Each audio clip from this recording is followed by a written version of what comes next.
Madam, அந்த பக்கம் பார்த்தீங்கல்ல, தொகுதி பங்கீடு கூட்டணி பேச்சுவார்த்தைலாம் நடந்துகிட்டு இருக்கு. நீங்க எப்போ இன்னும் 2 கட்ட பேச்சுவார்த்தைலாம் நடந்திருக்கு, எப்போ சொல்லுவீங்க? அண்ணா திராவிட முன்னேற்ற கழகத்தின் சார்பாக அமைச்சர் பெருமக்கள் வந்து எங்களுடைய இல்லத்திற்கு, கேப்டன் இல்லத்திற்கு வந்து இன்றைக்கு மரியாதை நிமித்தமாக சந்திச்சு 2ஆம் கட்ட பேச்சுவார்த்தையும் நடந்திருக்கிறது. வெகு விரைவிலே தேசிய முற்போக்கு திராவிட கழகத்தினுடைய நிலைப்பாடு என்ன, உறுதியான முடிவு என்ன என்பதை பத்திரிகை நண்பர்களாக உங்களை அழைத்து அதிகாரப்பூர்வமாக தலைமை கழகத்தில் நாங்கள் அறிவிப்போம் என்பதை தெரிவித்துக் கொள்கிறேன்.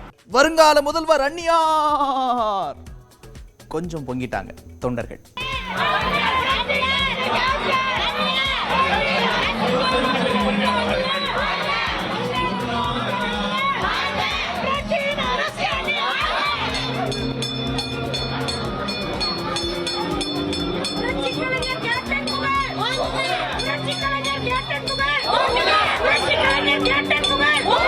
இன்றைக்கு மகா சிவராத்திரி. பொதுவாக அத்தனை பேருமே இன்றைக்கு வந்து அவங்க குலதெய்வம் கோயிலுக்கு தான் போவாங்க.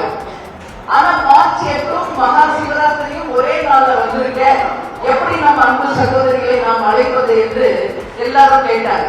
அப்ப நான் சொன்ன அவங்க கிட்ட, குலதெய்வமே இங்கதான் இருக்காரு,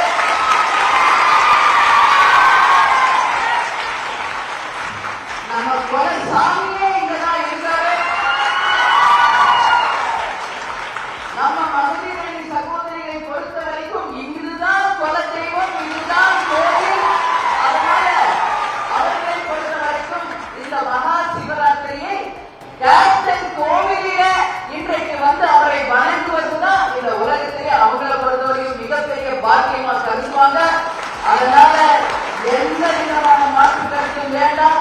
நிச்சயமாக இந்த நாளையே நம்ம சகோதரிகளை வரவழைப்போம் என்று நான் சொன்னது சரிதான்.